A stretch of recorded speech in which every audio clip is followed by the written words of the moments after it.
आप लोगों के पास रिवीजन फाइल होगी, पिछले श्लोक का रिवीजन करेंगे। जो जीव इस जन्म मृत्यु के चक्र में फंसा हुआ है, निरंतर 3 प्रकार के ताप, आध्यात्मिक, आदि दैविक, दैविक होना चाहिए, दैविक आदि भौतिक कष्टों से ग्रसित है, अर्थात घोर संस्कृति अर्थात जन्म मृत्यु जरा व्याधि लक्षण से युक्त पुनः पुनः संसार को प्राप्त हुआ जीव। संस्कृति का जीव नहीं है, संस्कृति का मतलब ये संसार जहां पे बार बार जन्म लेना पड़ता है। विवश मरते समय असहाय अवस्था में यदि भगवान का नाम उच्चारण करता है, तत्क्षण तुरंत सद्यः संसार के भय से मुक्त हो जाता है। जिन यानी यश से भगवान कृष्ण का नाम विवशता में ले लिया तो वह व्यक्ति तुरंत मुक्त हो जाता है, क्योंकि साक्षात भय अर्थात महाकाल अर्थात सृष्टि के विनाश के समय भी भगवान के मात्र एक नाम उच्चारण से भयभीत हो जाता है। जो व्यक्ति भगवान कृष्ण के दिव्य नाम को अनजाने में यह बाध्य होकर उच्चारण करता है, तो उसको यह लाभ प्राप्त होता है कि वह जन्म मृत्यु के झंझट से छूट जाता है। न काल न यमराज भक्तों को दंड दे सकते हैं। भक्तों के जीवन में जो भी सुख दुख आ रहा है वह काल के प्रभाव में नहीं, अपितु भगवान की अध्यक्षता में सीधे होता है। ये सब बातें की गई थी। इसके द्वारा भगवान की महिमा का वर्णन हुआ कि भगवान कितने महान हैं। उनके नाम को अनजाने में कोई उच्चारण कर देता है तो व्यक्ति जन्म मृत्यु के महान भय से मुक्त हो जाता है, जिस मुक्ति को प्राप्त करने के लिए योगी जन कितने कितने साधन करते हैं। तो इन सारी बातों को कहकर भगवान की महिमा वर्णित हो रही है, और इससे भगवान की महिमा को सुनने का उत्सुकता शौनक आदि ऋषि अपनी व्यक्त कर रहे हैं सूत गोस्वामी को कि हम भगवान की महिमा सुनने के लिए क्यों उत्सुक हैं। उसी बात को कहते हुए, इसी प्रसंग में वो बातें कहते हुए अब इस श्लोक में वो कहेंगे कि भगवान इतने महान है कि भगवान का नाम शुद्ध करता है, भगवान के अवतार तो शुद्ध करते ही हैं। जो भक्त भगवान का आश्रय ले लेते हैं वह भी जीव को तुरंत शुद्ध करने वाले हो जाते हैं। समझ में आया? यस्यावतार भूतानाम क्षेमाय च भवाय च, ये था 13वां कि भाई भगवान का अवतार जीवों के क्षेम और कल्याण के लिए होता है, कल्याण और मोक्ष के लिए होता है। ठीक। 14वें में बोला कि उनका नाम बोल देता है तो मुक्त हो जाता है। तो आप कह रहे हैं उनका नाम और उनका अवतार, तो क्या कहना, उनका जो आश्रय ले लिया होता है भक्त, उसको क्या लाभ होता है कि ये बताते हैं कि उसमें क्या गुण आ जाता है कि वह किसी प्रकार के भोग की इच्छा नहीं करता और भगवान में उसकी मति जाती रहती है। एक बात। दूसरा कि उसके संग से अन्य लोग भी तुरंत मुक्त हो जाते हैं, जबकि गंगा जी का से बहुत दिन तक संग करने के बाद मुक्त होता है। ये एक अर्थ है। दूसरा अर्थ भी हम देखेंगे। जब भगवान के भक्तों की महिमा बताई जा रही है तो समझ लेना चाहिए कि इससे भगवान की ही महिमा द्योतित हो रही है। द्योतित मतलब प्रकट हो रही है। भगवान का आश्रय लेकर जब भक्त इतना पावन करने वाला हो जाता है तो भगवान कितने पावन करने वाले होंगे। नहीं समझ में आ रहा है? अग्नि के संपर्क में अगर कोई लोहा है, अगर लोहा जला रहा है तो अग्नि का टेम्परेचर तो और हाई होगा ना। नहीं समझ रहे हैं ये बात? तो इस बात को समझाने के लिए, भगवान की महिमा को प्रकट करने के लिए श्लोक बोल रहा है। मेरे पीछे कोई भक्त बोलेंगे। यत्पाद संश्रयः सूत मुनयः प्रशमायनाः सद्यः पुनन्त्य उपस्पृष्टाः स्वर्धुन्यापोऽनुसेवया यत्पाद संश्रयः सूत मुनयः प्रशमायनाः सद्यः पुनन्त्य उपस्पृष्टा स्वर्धुन्यापोऽनुसेवया। बोलिए। यत्पाद संश्रयः सूत मुनयः प्रशमायनाः सद्यः पुनन्त्य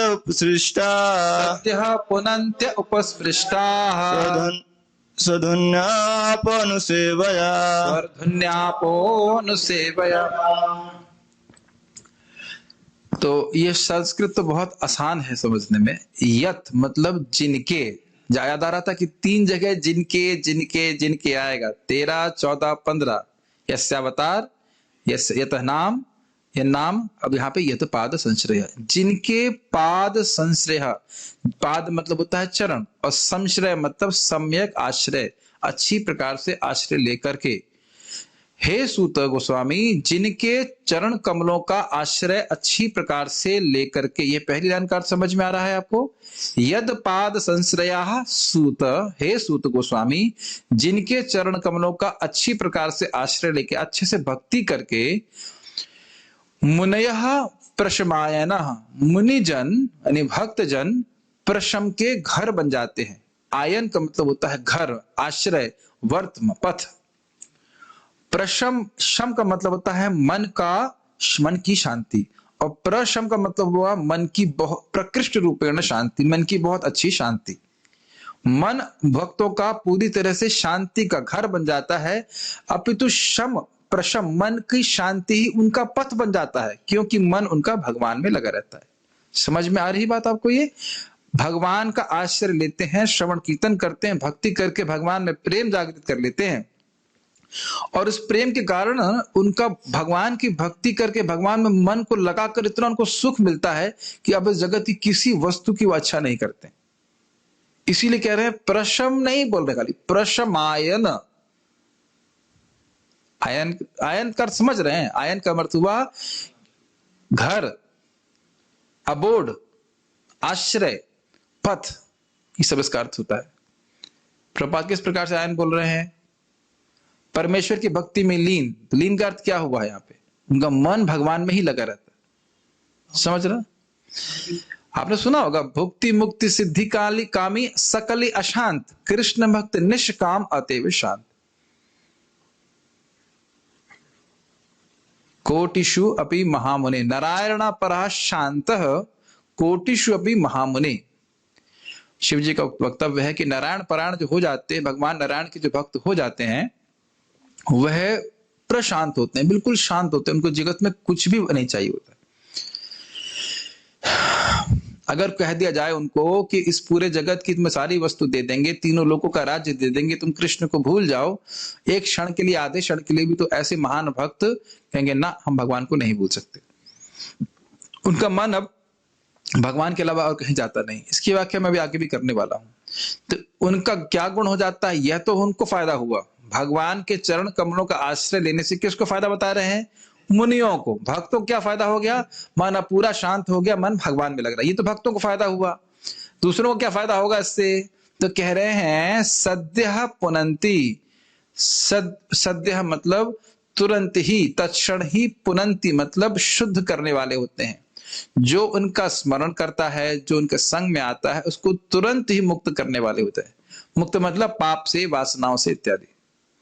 बहुत लोगों का ऐसा अनुभव है कि श्रील प्रभुपाद जी के केवल दृष्टि मात्र सेवन से लगा कि पूरा हृदय शुद्ध हो गया। ऐसा ये सब बातें सत्य है। अच्छा, अब इसका जो हम पहला अर्थ समझ रहे हैं वो इस प्रकार से, सद्यः पुनन्ति उपस्पृष्टा। उपस्पृष्टा मतलब निकट जाने से, उनकी सन्निधि मात्र से, उनके पास जाने मात्र से व्यक्ति, वो भक्त उस व्यक्ति को शुद्ध करने वाले होते हैं। ये सद्यः पुनन्ति उपस्पृष्टा का एक अर्थ है। क्या अर्थ है? कि उनके निकट जाने से। जहारा क्या है वो श्लोक? नहीं, जहारा प्रसाद नहीं, ये जहारा निकट गेले पापे दूर जाए। रत्नदास ठाकुर जी कहते हैं जिन भक्तों के पास जाने मात्र से पाप दूर चले जाते हैं। ठीक है, ये एक अर्थ है। और स्वरध्वनि, स्वरध्वनि का मतलब हो गया गंगा। स्वरध्वनि आपह, उनका जल, अनुसेवया, अनुसेवा मतलब बहुत काल तक संपर्क में आने के बाद गंगा जी का जल शुद्ध करता है। शुद्ध तो करता ही है, लेकिन बहुत लंबे समय तक सेवन करने से गंगा जी का जल शुद्ध करता है। तो ये सेकंड लाइन का अर्थ आप समझ रहे हैं। सद्यः पुनन्ति उपस्पृष्टः, तो उपस्पृष्टः को भक्तों के संग लगाया जा रहा है और कहा जा रहा है कि भक्त लोग सन्निधि मात्र से, पास में जाने मात्र से शुद्ध कर देते हैं। जो शुद्ध भक्त हैं उनकी बात कर रहे हैं। एक और गंगा जी का जल बहुत लंबे समय तक स्पर्श करने से शुद्ध करता है। ये एक अर्थ है। दूसरा अर्थ है वो हम जब पढ़ेंगे तो समझाएंगे। दूसरा अर्थ भी है, वो भक्तों की महिमा और वर्णित करता है। लेकिन ये अर्थ भी समझ में आ रहा है, भक्तों के पास जाने मात्र से व्यक्ति शुद्ध होता है, लेकिन गंगा जी का भी स्पर्श करने से शुद्ध होता है, लेकिन काफी समय लगता है। इसको परम पूज्य गौर कृष्ण महाराज बड़े विनोद में समझा रहे थे। कह रहे देखो, गंगा जी में कोई व्यक्ति स्नान करेगा, स्नान करने से पहले क्या कर रहा है? बीड़ी पी रहा है। और स्नान किया, स्नान करने के बाद बाहर के आगे क्या करेगा? फिर बीड़ी पिएगा। समझ रहे हैं? लेकिन भक्तों के संपर्क में आकर के कितने लोगों की बीड़ी बहुत जल्दी छूट जाती है कि नहीं छूट जाती? वैसे समझा रहे थे इस प्रकार से। हो रहा है कि नहीं? अच्छा स्टाइल था समझाने का कि भाई भक्तों के संग में आके तुरंत बीड़ी छूट जाती है। एटलीस्ट सामने तो बीड़ी नहीं पीता है, थोड़ा सा भी संकोच करता है। अब देखिए, भक्त की तो बात क्या, भक्त का वेश का भी सम्मान करते हैं। मुझे याद आ रहा था कि मैं अभी जब लास्ट टाइम इंडोनेशिया गया था और वापस लौट रहा था, तो एक व्यक्ति मिला मेरे को और वो बोला, अब आप बगल में कुछ बातचीत चल रही थी भगवान के बारे में। उसके बाद बोला कि अब आप बगल में बैठे हैं तो जो वस्तु आ रही थी पीने वाली, उसको हम ग्रहण नहीं करेंगे। जल की बात नहीं कर रहा हूं।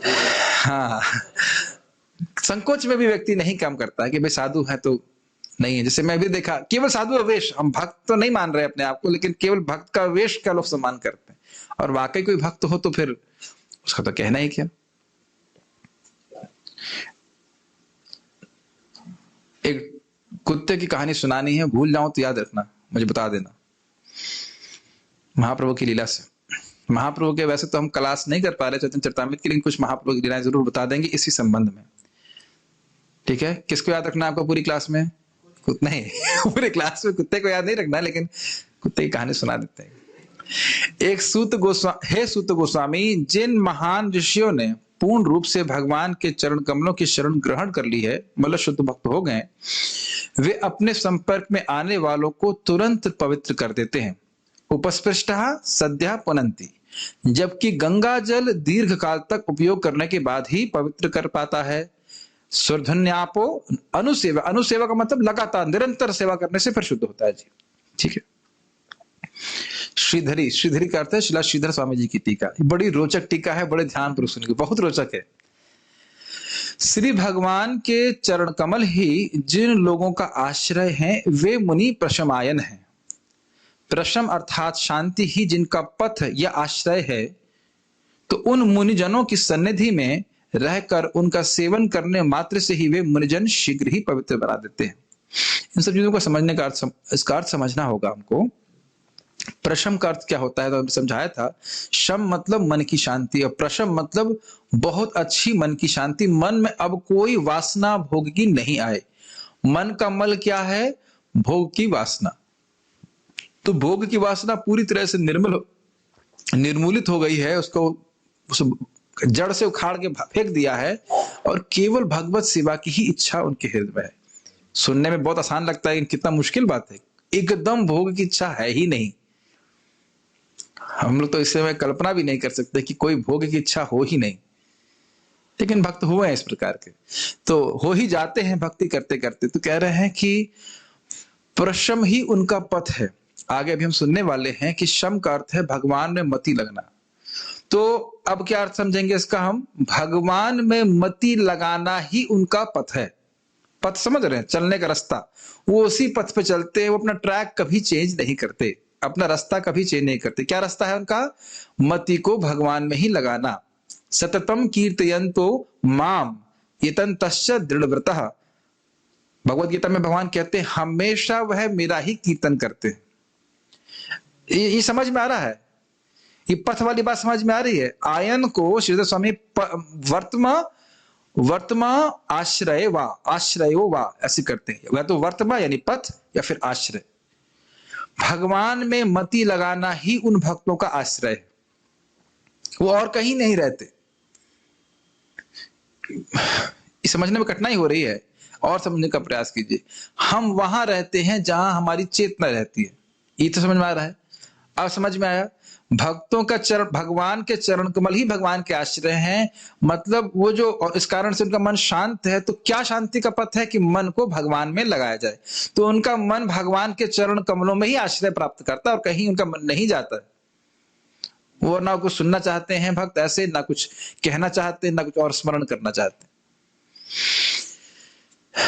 कुछ कठिनाई हो रही समझने में?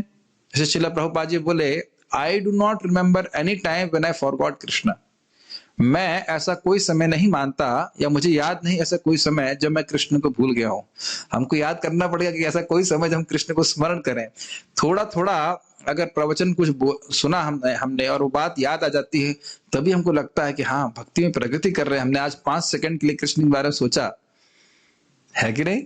नहीं तो बस कान से जाती, इस कान से उस कान, इस कान से उस कान इस कान से सुनते उस कान से निकल जाता है। लेकिन एक्चुअली ऐसा होता नहीं है। जब कान से आप कुछ भी सुनते हैं तो हृदय में जाता है। भले ही वो उसकी छाप हमको दिखाई नहीं पड़ती, लेकिन छाप हमेशा पड़ रही होती। अभी एक भक्त ने कुछ मुझे बोल दिया था, किसी मेरे बारे में कोई व्यक्ति निंदा कर रहा था कुछ मेरे प्रचार के कार्यक्रम के बारे में, तो मुझे तुरंत क्रोध आ गया था। तो ऐसा नहीं होता है कि मुझे गुस्सा इस बात पे, मेरा निंदा करो कोई दिक्कत नहीं है, लेकिन मेरे प्रचार कार्य में कोई बोलता है कि ये क्यों कर रहे हैं, वो क्या कर रहे हैं, तो गुस्सा तो आ ही जाएगा ना, स्वाभाविक सी बात। तो बाद में मैंने सोच लिया प्रशमायन बोलना है, मन को शांत रखना है। आज मन को शांत रखने के लिए बारे में बोलना पड़ रहा है, तो इतनी सारी बातें हैं भूली जा रही हैं। भगवान बड़ी परीक्षा लेते हैं, लेकिन भक्त लोग, शुद्ध भक्त, इस बात से कोई उनको परवाह नहीं होती। कल मैंने क्लास थोड़ी जल्दी छोड़ दी थी, आज नहीं छोड़ने वाला। इस पे विचार कीजिए, क्यों ऐसा होता है? कभी आपने सोचा है कि भगवान में ही मन भक्त क्यों लगाए रखना चाहते हैं? क्योंकि वहां से उनको अनंत सुख मिल रहा है। देखिए, मन की बड़ी सिंपल सी बात है, मन वहां जाएगा जहां उसको अच्छा लगता है, जहां सुख मिले, तभी तो मन जाएगा। तो भक्ति कर करके भगवान की भक्ति की हुई है, भक्ति से उनकी भक्ति बढ़ी हुई है, प्रेम प्राप्त है, तो भगवान के श्रवण कीर्तन में सुख कितना मिल रहा है? ब्रह्म सौख्यम तो अनंतम। तो मन को कहां और लेके जाएंगे बताइए? मन ले जाने की बात छोड़ दीजिए, मन को ले जाना चाहे तो भी नहीं जाएगा, ऐसी स्थिति हो जाती है भक्तों की। समझ में आ रहा है कि प्रशमायन क्यों हो जाते हैं? Even if they want the mind to go in material subject matters, it cannot go. जैसे गोपियां कहती थी भी हम पहले अपना काम कर रहे थे घर बार का, लेकिन अब वो भी नहीं हो पा रहा है कि कुछ तो मन लगाना पड़ेगा उसमें, लेकिन मन तो कृष्ण खींच लिए हैं। ये स्थिति रहती। मैं खाली प्रशमायन पे ही फोकस कर रहा हूं कि क्या स्पेशल गुण है, बहुत विशेष गुण है प्रशमायन का। स्पष्ट समझ में आ रहा है? यहां तक कोई डाउट है? अब एक और समझना होगा कि सेवन करने का मतलब क्या होता है। क्या करें हम मुनिजनों की सेवा? भाई उनके सन्निधि में आएंगे तो क्या करेंगे? अभी क्या व्याख्या हो रही है? मुनिजन का जो आयन या वर्तमान या पथ या आश्रय है वो प्रशम है, भगवान में अपने मन को लगाना है। तो क्या करते रहते हैं? भगवान के बारे में बोलेंगे। तो जो व्यक्ति पास में आएगा, उनके पास में आने के प्रभाव तो है ही, पास में आएगा तो कुछ ना कुछ हरि नाम सुनेगा, कुछ कथा सुनेगा, तो वो और पवित्र हो ही जाएगा। क्या ये बातें स्पष्ट समझ में आ रही हैं? यस। गंगा जी का जल तो श्री भगवान के चरणों से निकला है। अब ये बता रहे हैं कि क्यों ऐसा करते हो, क्यों इस प्रकार का उनका तेज आ जाता है। वह जल श्री भगवान के चरणों में ही नहीं रहता है, अतएव गंगा जी का जल श्री भगवान के चरणों का संबंध होने के कारण पवित्र बनाने का काम करता है। ये समझ में आया? ये बहुत ही अच्छी टीका है। अब अच्छी मतलब हम क्या बोल सकते हैं स्वामी जी को, लेकिन टीका बड़ी सुंदर, बहुत अच्छी है। कह रहे हैं कि गंगा जी का जल भगवान वामन के चरणों से आया है, लेकिन वहां टीका तो नहीं है। लेकिन नोट हमने दिया हुआ है, परंतु भक्त तो भगवान के चरणों को ही पकड़े रहते हैं, उनको ही बैठे रहते। नहीं समझ में आई बात? भगवान का चरणामृत तो हम रोज ग्रहण करते ही हैं, तो भगवान से स्पर्श करके आया है कि नहीं आया है? लेकिन भगवान के चरण में है तो नहीं ना वहां पे। तो ये कहना चाहते हैं कि भगवान के भक्त तो भाई उनकी मति तो चरणों में लगी हुई है। यत पाद संश्रय, चरण को छोड़ते ही नहीं है, उनकी मति भगवान के चरण कमल से जाती ही नहीं अलग, हमेशा कनेक्शन बना ही रहता है। क्या इस टीका के इस भाग को आप समझ पा रहे हैं? कितना रस है ना इसमें, मुझे बहुत अच्छा लगेगा। भगवान के भक्त तो हमेशा भगवान के श्रवण कीर्तन में लगे ही रहते हैं, तो फिर भगवान वहां पे हमेशा ही विद्यमान रहेंगे उनके संग। जैसे भगवान का चरणामृत हम मंदिर में ग्रहण करते तो भगवान से संपर्क हुआ ना, तो वो हमको पवित्र करता है, इसमें कोई डाउट नहीं है। उसी तरह गंगा जी भी भगवान का चरणामृत है, कोई इसमें संशय नहीं है। तो ये कह रहे हैं, लेकिन गंगा जी तो वहां से निस्सृत हो गई, वहां से आ गई हैं, वो जल तो वहां टिका नहीं है, फिर भी वो पवित्र करने वाला है। इतना पवित्र है गंगा जी का जल कि शिव जी जो स्वयं अमृत स्वरूप हैं, वह उसको अपने जटा पे धारण करते, तो उसमें कोई संशय नहीं है। लेकिन गंगा जी से कंपेयर करने का, गंगा जी से तुलना करने के द्वारा दिखा रहे हैं कि भक्त कितने महान हो जाते हैं अपने मन को भगवान में लगाने के द्वारा। क्यों? वो लगातार भगवान के संपर्क में रहते हैं। Does it make sense? Yes. इससे हमें समझ लेना चाहिए कि जिनकी मति भोगों में लगी हुई है वह भी कितने खतरनाक है। जिसकी मति जहां लगी हुई है वो उसी प्रकार से हमारी मति वहीं पे लगा देगा। इसलिए बहुत सतर्क रहना चाहिए, भक्तों से भी और अभक्तों से भी। भक्तों से जो अपना भौतिक जीवन को सुरक्षित बनाए रखना चाहते हैं, उनके लिए चेतावनी दी जा रही है कि भक्तों का संग ना करें। जो चाहते हैं कि जन्म मृत्यु का चक्र ना रुके, चलता ही रहे अच्छी तरह से, स्पीड से, तो उन्हें भक्तों का संग नहीं करना चाहिए। ये इनडायरेक्ट वे में गुणगान किया जा रहा है भक्तों के संग का, क्योंकि भक्तों के संग से स्वाभाविक रूप से मृत्यु का चक्र रुक जाता है। गंगा जी का जल तब पवित्र बनाता है, बनता नहीं होना चाहिए, बनाता है, टाइपिंग एरर है। गंगा जी का जल तब पवित्र बनाता है जबकि उसका सेवन दीर्घ काल तक किया जाए, लंबे समय तक किया जाए। वह शीघ्र पवित्र नहीं बनाता है। इस तरह से गंगा जी के जल की अपेक्षा मुनियों की उत्कृष्टता बतलाई गई है। मुनिजन मतलब भक्तजन। ये एक अर्थ समझ में आ रहा है। अब हम जीव गोस्वामी पाद का क्रम संदर्भ की टीका को देख रहे हैं। प्रभु जी, अभी तक तो आप जीव गोस्वामी को नहीं ले रहे थे। कुछ लोगों की इच्छा थी कि जीव गोस्वामी जी को लिया जाए, तो जहां जहां पे आवश्यक होगा तो वहां, आवश्यक के मतलब है जहां वो टीका करेंगे तो उसको भी हम ले लेते हैं। वो भी कुछ अच्छे अच्छे पॉइंट्स बता रहे हैं। भगवान श्री कृष्ण के चरण ही जिनके सम्यक आश्रय हैं, मतलब अच्छे से उनका आश्रय लिए हैं, वे भक्त गण, उनको मुनिजन कह रहे हैं। अतएव वे प्रशमायन अर्थात शांति के स्थान हो जाते हैं। उनका मन पूरी तरह से शांत हो जाता है। अब शम की व्याख्या कर रहे हैं। शम अर्थात भगवत निष्ठ बुद्धि। निष्ठ का मतलब होता है फिक्स्ड बुद्धि। शम का मतलब हो गया बुद्धि एकदम भगवान में जा रही। जो मैं व्याख्या कर रहा था, श्रवण कीर्तन स्मरण पूजन, भगवान में ही मति और कहीं मति नहीं जा रही। ठीक, यह है शम का अर्थ। और ऐसे शम के वह घर बन जाते हैं, मतलब बहुत प्रचुर मात्रा में वो शांत हो जाते हैं। बहुत प्रचुर मात्रा में उनकी बुद्धि भगवान में ही जाती है।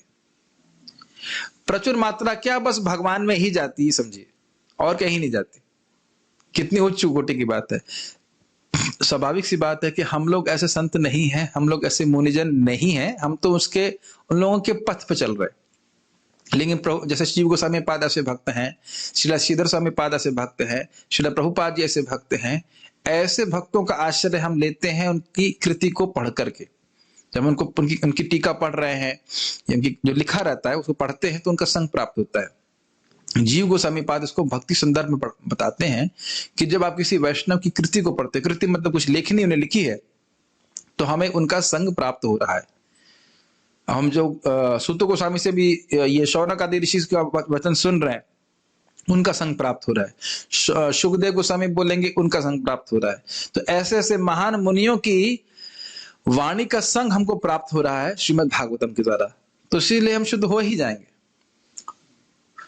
शमो मन निष्ठता बुद्धेर। शम अर्थात बुद्धि को मुझ में निष्ठ करना। श्रीमद् भागवतम 11:19-36 यह प्रमाणिक है क्योंकि यह स्वयं भगवान श्री कृष्ण की उक्ति है श्री उद्धव जी से। तो यहाँ पे जीव गोस्वामी पाद कह रहे हैं कि शम का अर्थ उन्होंने भगवान में निष्ठ बुद्धि को क्यों कहा है, इसलिए इसको कोटेशन दे रहे हैं कि भगवान स्वयं कह रहे हैं कि शम का अर्थ है कि मुझ में, मन निष्ठता मतलब मुझ में निष्ठ बुद्धि। बुद्धि का जो भी कार्य है, शुद्ध भक्तों की बुद्धि का जो भी कार्य है, वो भगवान में ही फिक्स रहता है। भगवान के संबंध में ही वे सोचते हैं, कोई सेवा हो, कोई उनकी भगवान का कीर्तन हो, श्रवण हो इत्यादि। ये शम का अर्थ है। क्या ये आप समझ पा रहे हैं या कुछ कठिनाई हो रही है? कार्तिक प्रभु, शम का अर्थ क्या है? हाँ, भगवान की भक्ति में बुद्धि का निष्ठ होना, फिक्स्ड। अमरनाथ प्रभु, एनी डिफिकल्टी? ठीक। प्रशम का अर्थ है प्रकृष्ट निष्ठा, निष्ठा मतलब फिक्सडनेस, क्योंकि इसका संबंध पूर्ण भगवान श्री कृष्ण से है। ठीक है, प्रशम का मतलब हो गया प्रकृष्ट का मतलब वेरी नाइसली, बहुत अच्छे से भगवान में निष्ठ है। और उसका कारण मैं आपको बता ही दिया था, क्यों निष्ठ है, क्योंकि भगवान के भक्ति से प्राप्त होने वाले सुख का वह अनुभव कर रहे हैं, ये बात है, इसलिए निष्ठ हो गया, और उनको कुछ नहीं चाहिए, बस हो गया, ये बात। प्रशमायनः अर्थात जिनका आश्रय या पथ भगवान में अपनी बुद्धि को निष्ठ करना है। मुनिजन वे हैं जिनका मन भगवान कृष्ण की लीला के रस से आकृष्ट है, जैसे श्रीला सुखदेव गोस्वामी आदि। आदि का अर्थ हो गया परीक्षित महाराज भी। अब आप देख लीजिए ना, हम लोग कथा सुनते हैं 1.5 घंटे के बाद या 15-20 मिनट के बाद हमें घड़ी ही दिखती है, तो बुद्धि तो कथा में निष्ठ नहीं है ना, घड़ी में निष्ठ हो गई ना। हम सभी की स्थिति इसी प्रकार से, 1 घंटा सुनते बहुत हो गया, पेट भर गया हमारा, पेट सुन रहा है कहा ना कथा कान तो भरा नहीं है। तो आप देख रहे हैं कि सुखदेव गोस्वामी 7 दिन तक नॉन स्टॉप कथा करे। जो लोग भागवत कथा कराते हैं, भागवत कथा नहीं, भागवत सप्ताह कराते हैं, उनसे बोलो ठीक है सप्ताह तो करेंगे, लेकिन नॉन स्टॉप सुनना होगा 24 घंटे, तब तो नहीं कराएंगे ना, और ना कोई कैसा कर सकता है। तो और उसमें भी केवल संस्कृत श्लोक बोलेगा तो क्या समझ में आएगा उसको। तो खैर बात यह है कि 7 दिन तक सुखदेव गोस्वामी बोल रहे हैं बिना खाए पिए, और परीक्षित महाराज भी सुन रहे हैं। तब आप समझ रहे हैं ना कि उनकी बुद्धि किस प्रकार से भगवान में निष्ठ है। क्यों है? क्योंकि फिर वही बात, भगवान की श्रवण कीर्तन में इतना सुख मिल रहा है कि बुद्धि और कहीं नहीं जा रही। Does it make sense? मैं फिर से इसको एक्सप्लेन करना चाहता हूं। जिनका आश्रय या पथ, पथ समझते हैं, पथ का मतलब होता है रास्ता, उनका अब और कोई रास्ता नहीं, एक ही रास्ते पे चलना है, बार बार एक ही रास्ते पे चलना है। क्या करना है? भगवान का श्रवण कीर्तन करना है, भगवान का स्मरण करना है। ये बात समझ में आ रही है? आश्रय क्या है? शेल्टर, शेल्टर्स तो समझते ही हैं। केवल भगवान की स्मृति, भगवत स्मृति, भगवान श्रवण कीर्तन, भगवान की भक्ति ही उनका एक आश्रय है। इस जगत में वो और किसी वस्तु का आश्रय नहीं लेते। हमारे अंदर वो गुण नहीं है, लेकिन उन गुणों का विचार करके मन में इच्छा तो आती, काश हमारे हृदय में भी इसी प्रकार का कुछ गुण आ जाए, है कि नहीं? हम लोग सोचते हैं ना कि ये व्यक्ति हमारा ध्यान नहीं रखेगा तो क्या होगा, वो व्यक्ति ध्यान रख लेगा, वो व्यक्ति ध्यान रख लेगा। आश्रय ढूंढ रहे हैं ना जगत में, लेकिन यहाँ कह रहे हैं कि नहीं, कृष्ण कथा, कृष्ण भक्ति ही जिनका आश्रय है, भगवान के चरण कमल ही उनके आश्रय। ऐसे शुद्ध भक्त, at least we can have an aspiration like this. हमें लालसा होनी चाहिए, इस प्रकार की हम भक्ति कर सकते हैं।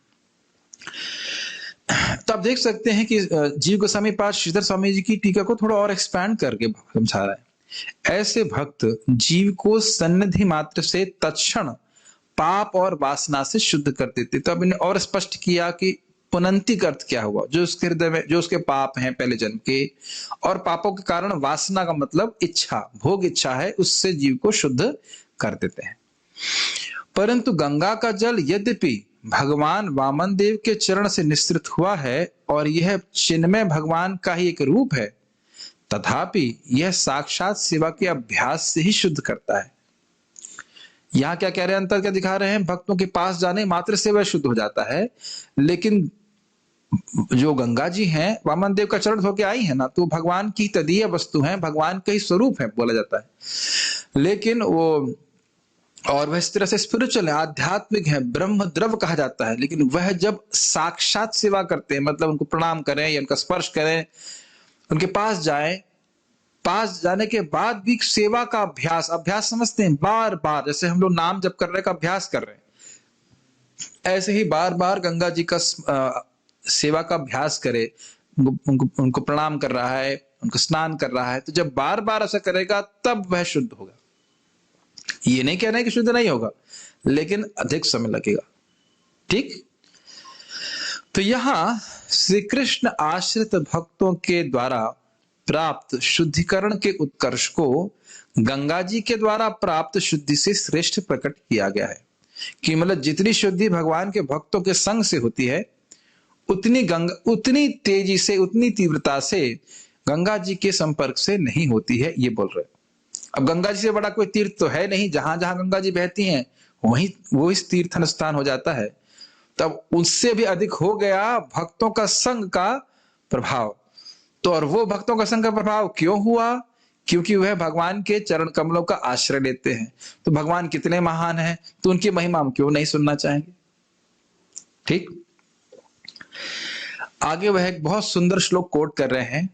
तीर्थम चक्रे नृपोपनम यदजनी यदशु स्वः सरित पाद शौचम। जब भगवान यदुकुल में अवतीर्ण हुए तो उनके यश ने गंगा जी की तीर्थ के रूप में महिमा को कम कर दिया। श्रीमद् भागवतम 10 स्कंद 90 अध्याय 47वां श्लोक।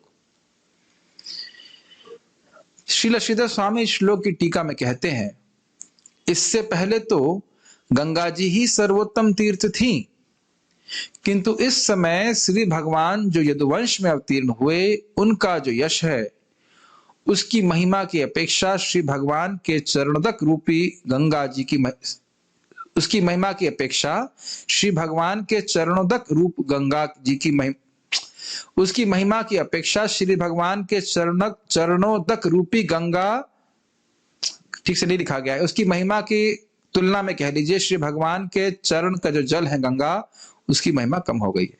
मतलब भगवान का जो यश है उसकी महिमा की तुलना में गंगा जी की महिमा कम हो गई, ये बोल रहे हैं। तो समझना चाहिए कि सबसे अधिक शुद्धिकरण भगवान का यश श्रवण करने से होता है। और अद्भुत दुर्भाग्य की बात यह है कि हम लोग इस बात के महत्व को नहीं समझते। कई बार जब कथा होती है तो व्यक्ति कहता है कि मैं सेवा कर रहा हूं। ऑब्वियसली कभी कभी सेवा बहुत किसी व्यक्ति की हो सकती है कि बहुत मतलब ऐसी सेवाओं की वो नहीं श्रवण कर पा रहा है, लेकिन ऐसा नहीं होना चाहिए कि कभी भी श्रवण नहीं कर पाए।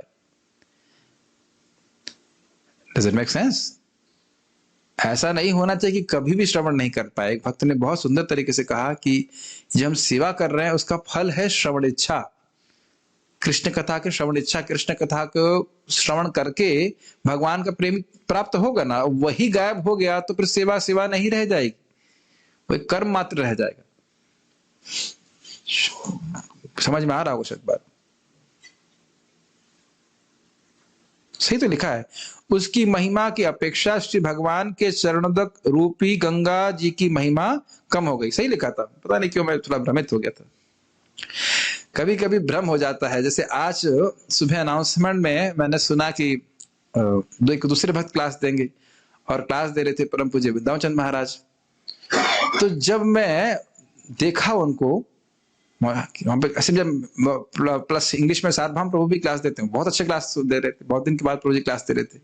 तो मेरे मन को मैंने फिक्स कर लिया था कि आज मैं सार्वभौम प्रभु क्लास में जाऊंगा। वैसे दोनों, अगर मुझे मालूम भी होता तो हम दोनों जगह जाते, दोनों जगह नहीं जाते, मतलब दोनों जगह जाने के बीच में सोचते कहाँ जाएं।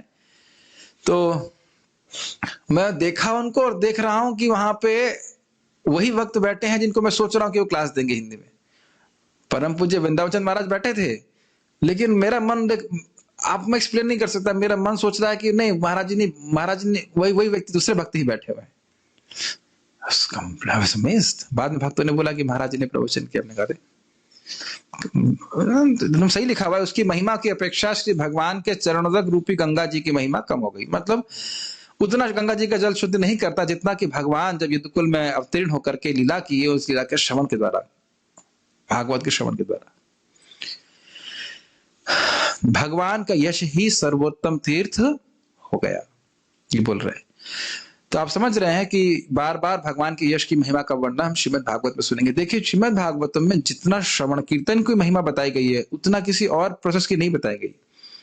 अब बार बार मुझे भक्त बता रहे 900 श्लोक ना पता नहीं कितने श्लोक बता रहे थे, कितने श्लोक थे उसमें। केवल श्रवण कीर्तन की महिमा, नाम की महिमा, श्रवण कीर्तन की महिमा, भगवत विधि की महिमा की वर्णन नहीं हुआ है। मुख्य प्रोसेस है श्रवण कीर्तन, जिसके द्वारा हमारी भक्ति रूपी लता पोषित होती है। तो ये समझ में आ रहा है आप लोगों को? शम का मतलब है भगवत निष्ठ बुद्धि। भक्त लोग इस प्रकार की बुद्धि के आयन हो जाते हैं, उनका मन वहीं पे लगा रहता है। भगवान के रस लीला के रस के प्रति उनको बहुत सुख मिलता है, मन वहीं जाता, कहीं और जाता नहीं है। और इस कारण से उनकी सन्निधि मात्र से जीव तुरंत मुक्त होता है पाप और वासना से, जबकि गंगा जी का बहुत समय तक सेवन करने के बाद उस सेवा के अभ्यास के द्वारा वह शुद्ध होता है। ये तो समझ में आ गया यहां तक। सारार्थ दर्शनी जो श्रील विश्वनाथ चक्रवर्ती ठाकुर जी के द्वारा है वह थोड़ा सा अर्थ अलग लेंगे। अब इससे भक्तों की महिमा और प्रकाशित करेंगे। इतना तो मैं समझ रहा हूं कि अब आप लोग अभ्यस्त हो गए होंगे कि भागवत के श्लोकों के कई कई अर्थ होते हैं, ये उसमें कठिनाई हो रही है। कोई विरोध नहीं होता है संस्कृत के शब्दों को थोड़ा सा विस्तार नहीं कह सकते, थोड़ा अलग तरह से लेने से आपको उसके अलग अर्थ निकलेगा। इसको इसलिए मैं फिर श्लोक आपके सामने रखा है। यद पाद संश्रय सूतः मुनयः प्रशमायनः। ये तो एक ही बात है, भगवान के चरण कमलों का आश्रय लेकर के मुनिजन प्रशम के आयन हो जाते हैं। सद्यः पुनन्ति, वह तुरंत ही शुद्ध कर देते हैं केवल स्मरण मात्र से। समझ में आई बात? ये सद्यः पुनन्ति शब्द मुनिया के संग जुड़ेगा। सद्यः पुनन्ति मतलब केवल स्मरण मात्र से तुरंत शुद्ध कर देते हैं। अब वो क्या कह रहे हैं? उपस्पृष्टः स्वर्धन्य आपोनुसेवया, कह रहे हैं कि गंगा जी का जल तो स्पर्श करने से शुद्ध करता है या बहुत समय तक सेवा करने से शुद्ध करता है, लेकिन भक्त तो तुरंत शुद्ध करते हैं और स्मरण मात्र से शुद्ध कर देते हैं। थोड़ा अर्थ समझ पा रहे हैं अंतर? हमने पहला अर्थ क्या सुना था? भक्तों के पास जाने मात्र से तुरंत शुद्ध करते हैं और गंगा जी के पास जाने से शुद्ध करती हैं, लेकिन लंबे समय के बाद। ये एक अर्थ लिया। अब वो कह रहे हैं पिछले श्लोक में सद्यः पुनन्ति उपस्पृष्टः, उपस्पृष्टः भक्तों के संग लगाया गया, उनके पास जाने से। अब यहां पे उपस्पृष्टः किसके संग ला रहा है? गंगा जी की तरफ। भक्तों के संग में जाने की तो बात छोड़िए, शुद्ध भक्तों का, जैसे कि नारद जी, सूत गोस्वामी, सुखदेव गोस्वामी, इनका स्मरण करने मात्र से जीव तुरंत शुद्ध हो जाता है। इतनी बात समझ में आ रही है? सद्यः पुनन्ति का अर्थ क्या हुआ? और उपस्पृष्टः स्वर्धन्यापो से अनुसेवा का मतलब है कि गंगा जी के स्पर्श करने से, उपस्पर्श मतलब स्पर्श करने से, और बहुत लंबे समय तक सेवा करने से जीव शुद्ध होता है। तो अब भक्तों की महिमा और प्रकाशित कर रहे हैं कि नहीं? यस। बहुत कठिन हो रहा है या ठीक है? दूसरा अनुवाद इसलिए लिखा हूं मैं आपके सामने। हेत सूत गोस्वामी, जिन महान ऋषियों ने पूर्ण रूप से भगवान के चरण कमलों की शरण ग्रहण कर ली है, वे अपने स्मरण मात्र से तुरंत पवित्र कर देते हैं, जबकि गंगाजल स्पर्श के द्वारा एवं दीर्घ काल तक सेवा करने के बाद ही पवित्र कर पाता है। ठीक, अर्थ समझना दूसरा वाला। नोट, यहां अर्थ यह लिया जा रहा है कि भक्त अपने स्मरण मात्र से जीव को शुद्ध कर देते हैं, जीव को शुद्ध करते हैं, जबकि गंगा जी स्पर्श से शुद्ध करती हैं। तो यानी यहां पे भी भक्तों का उत्कर्ष दिखा रहे हैं, श्रेष्ठता दिखा रहे हैं। भगवान के भक्त जो उनके चरण कमलों का आश्रय लेते हैं, वे अपने स्मरण मात्र से ही जीवों की अविद्या आदि मलिनता को नाश करने वाले हो जाते हैं। मलिनता का क्या थी? पाप और वासना। यस। आप देख सकते हो कि भक्तों के संग में आकर के, इवन इस जगत में भी देख लीजिए, बहुत उच्च कोटि का भक्त ना हो, लेकिन उससे परंपरा का ज्ञान प्राप्त करके उसके संग के द्वारा व्यक्ति कितनी आसानी से अपनी बुरी आदतों को त्याग देता है। नहीं होता सर? उसकी मति भगवान में के भजन में लगने लग जाती है, एक सिंपल भक्त भी हो। और ऐसे महान भक्त जैसे सूत गोस्वामी, सुखदेव गोस्वामी, उनका तो फिर कहना ही क्या। ठीक, तो फिर उन भक्तों को देखने, स्पर्श करने या उनकी सेवा करने से तो कितना शुद्धिकरण हो जाएगा। क्या मुत्ते नया समझ में आया? किमुता, उसका तो कहना ही क्या। जब गंगा जी में ऊंट डूब जाएगा तो इंसान डूब जाएगा कि नहीं डूब जाएगा? तो इंसान का तो कहना ही क्या। तो ये कह रहे हैं कि जो स्मरण करने मात्र से जब जीव शुद्ध हो जाता है, तो अगर ऐसे भक्त सामने आ जाएं, उनकी सेवा हो जाए, उनका स्पर्श हो, तो फिर तो कहना ही क्या। वो स्पर्श की बात को छोड़ नहीं रहे हैं, जो पिछले हमने अर्थ में लिया था स्पर्श से शुद्ध करते हैं, उसको छोड़ नहीं रहे हैं, और महिमा वर्णन कर रहे हैं कि अरे स्मरण मात्र से शुद्ध कर देते हैं। तो फिर अगर स्पर्श करने को मिले, चरण स्पर्श करने को मिले, उनकी सेवा करने को मिले, उन्हें सुखी करने का मौका मिल जाए, फिर तो कहना ही क्या। ये श्लोक बहुत ही सुंदर है, भक्त महिमा।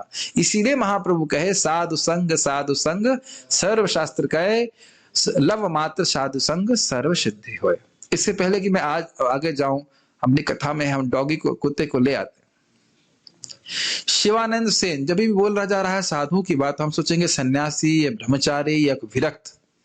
शिवानंद सेन भगवान चैतन्य महाप्रभु के महान भक्त हुए और वह गृहस्थ आश्रम में थे, और वह पूरे जो गौड़ीय वैष्णव थे, जो लोग महापुरुष के संग आते थे मिलने के लिए 4 महीने के लिए, उनके सारे यात्रा का व्यवस्था करते थे। तो उस समय भी टोल बूथ हुआ करते थे। टोल बूथ मतलब टोल प्लाजा नहीं, वहां पे टोल प्लाजा नहीं लिखा रहता, लेकिन अब समझते, किराए लेते थे जो भी रहा। तो उनके साथ एक कुत्ता हो लिया, और किसी कारण से भक्त तो सभी जीवों पर दया करते हैं, तो उस कुत्ते के प्रति उनको दया आ गई, तो व्यवस्था करते थे कि कुत्ते के लिए अलग से प्रसाद बने, क्योंकि वह वो प्रसाद नहीं खा सकता था जो भक्त लोग खाते थे। तो एक दिन उनको जो टोल प्लाजा कह लीजिए, जहां पे आप कर जमा करते हैं रास्ते में, तो वह कर जमा करने में देरी हो गई। तो लौट के जब तक आते, देखा किसी ने कुत्ते को कुछ दिया नहीं है और कुत्ता कहीं चला गया। तो इतना दुखी हुए कि खुद खाना नहीं खाए। जो भी हो, फिर उसके बाद उस कुत्ते को किसी ने देखा नहीं, और पता नहीं कुत्ता कैसे महाप्रभु के पास पहुंच गया। कहाँ है महाप्रभु? पुरी में। एकदम श्रद्धा से स्वीकार कीजिए, चैतन्य चरितामृत में इसका वर्णन है। आपको कैसे कुत्ते को मालूम चल गया, क्या हो गया। बंगाल से पुरी जा रहे थे भक्त लोग, तो रास्ते में कुत्ता मिल गया। अब वो कुत्ते को खाना नहीं दिया तो कुत्ता कहीं चला गया, लेकिन कुत्ता चलते चलते महाप्रभु के पास पहुंच गया। कैसे पहुंच गया भगवान जाने, भगवान ही जानते हैं। सही बात है, भगवान ही लेके गया उसको। जब शिवानंद सेन वहां पहुंचते हैं महाप्रभु के पास, देख रहे हैं कि महाप्रभु नारियल देखते, नारियल जानते, कच्चा नारियल, उसके अंदर एक मलाई होती है, वो स्वयं खा रहे हैं, और उसका कुत्ते को फेंक रहे हैं। वो खा करके अपना उच्चिष्ट उस कुत्ते को दे रहे हैं, और बोले हरे कृष्णा बोलो, और वो कुत्ता हरे कृष्णा बोल रहा है, भगवान के धाम चला गया।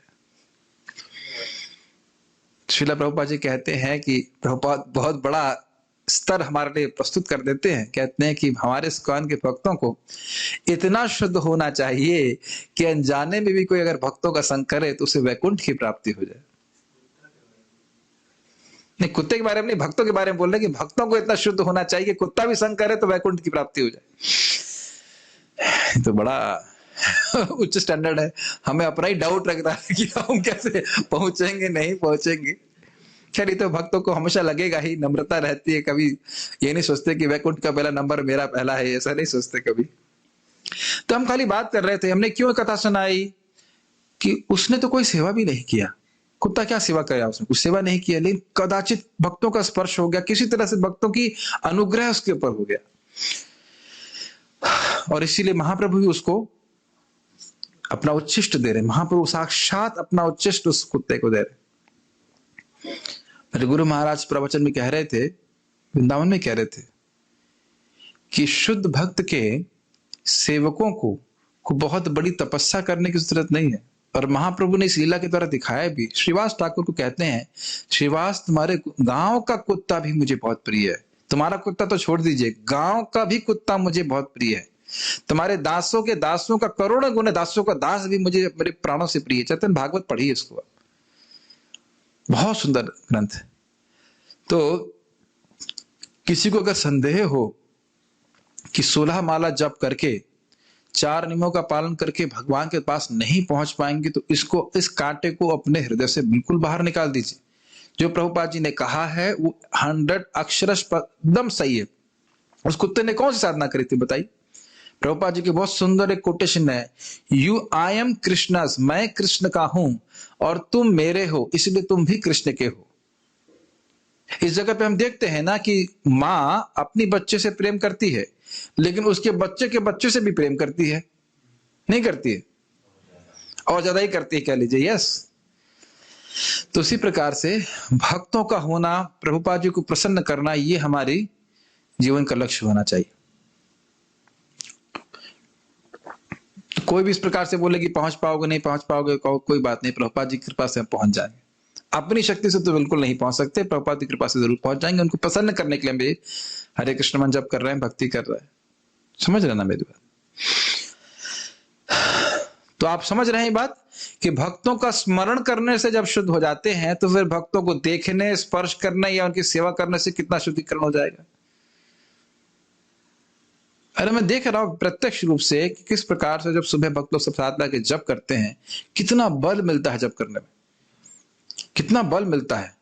हम सामान्य भक्त भी, जो समान कह लीजिए, मतलब मैं तो अपने को समान ही मान रहा हूं, सामान्य भक्त को भी हम लोग देखते हैं, आपस में एक लोग को देख रहे हैं, तो जो भी भक्ति में केवल संघर्ष कर रहे हैं, संघर्ष करने वाले संघर्षशील भक्तों को देख करके भक्ति करने में कितना उत्साह आ जाता है, आता है कि नहीं आता?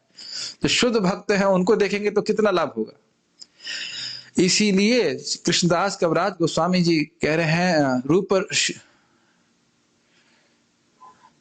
रूप रघुनाथ पदे मोरा, हाँ, रूप रघुनाथ पदे मोरास चैतन्य चरितामृत कहे कृष्ण। एक और जगह वो बोलते हैं कि श्री रूप श्री सनातन भट्ट रघुनाथ, श्री जीव गोपाल भट्ट दास रघुनाथ, एछाए गोसाई करी चरण वंदन, जहां होते विघ्न नाश अभिष्ट पूरण। तो छठ गोस्वामी का स्मरण करने मात्र से हमारे विघ्न नष्ट हो जाते हैं। तो उसके स्मरण करने मात्र से उनको हम देख तो नहीं सकते, ठीक है ना? इसलिए हम क्या सीख रहे हैं इससे कि भगवान के भक्तों का स्मरण मात्र से जीव मुक्त हो जाता है। और इसीलिए भागवत में कितने सारे भक्तों का हम श्रवण कीर्तन के माध्यम से स्मरण कर सकते हैं।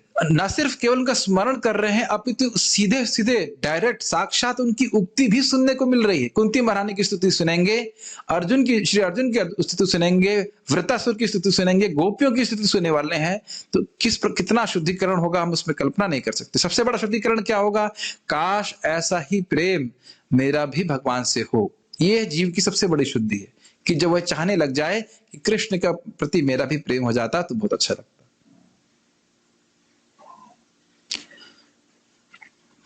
बाद में इसी तरह के कथन से इसे समझा जाता है, ये शाम संस्मरणात् पुंसाम सद्यः शुद्ध्यन्ति वै गृहा, किम पुनर्दर्शन स्पर्श पाद शौचासनादिभिः।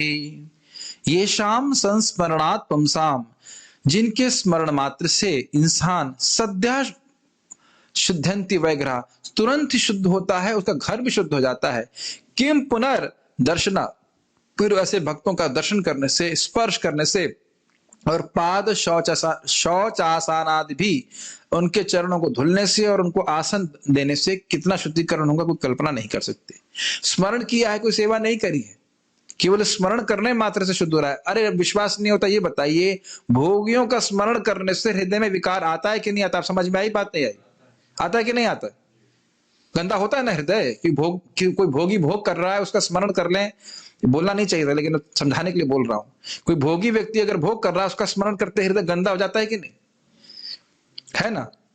तो आप समझ में आ रहा है कि हम जब भगवान के भक्तों का नेगेटिव में ले लीजिए, उल्टा ले लीजिए, कि जब भक्तों का स्मरण करते हैं, सुखदेव गोस्वामी किस प्रकार से कथा कर रहे होंगे, परीक्षित महाराज किस प्रकार से कथा कर रहे होंगे, महाराज कुलशेखर कितने भगवान के प्रिय, भगवान की भक्ति में लीन है, तो क्या मन में आपकी भक्ति की इच्छा नहीं आती है? क्या आप लोग जब सुनते हो कि श्रीधर खोला बेचा श्रीधर रात दिन पूरी रात हरे कृष्णा कर रहे थे, तो क्या आपके हृदय में इच्छा नहीं आती कि हम कम से कम क्लास में ना सोएं? आती है ना कि भाई मैं कहा हूं, वो पूरी रात कीर्तन कर रहे हैं और हम जो है क्लास में नींद आ जाती है या जप में नींद आ रही है। क्यों रुद्र, है कि नहीं? मैं अपने बोल रहा हूं, स्पेशली क्लास में तो कब नींद आ जाती है मालूम ही नहीं चलता, खट से नींद आ जाती है ऐसे करके। जप में भी कभी कभी ऐसा होता है। वैसे घबराइए मत। ये पहला क्या होता है कि कीर्तन की नींद गायब होती है, श्रवण की नींद रहती है। मतलब सुन रहा है तो नींद आएगी, बोलेगा तो नींद नहीं आएगी। फिर धीरे धीरे करके कीर्तन की नींद तो गायब हो गई है, फिर सोने का तो उसमें भी नींद नहीं आएगी।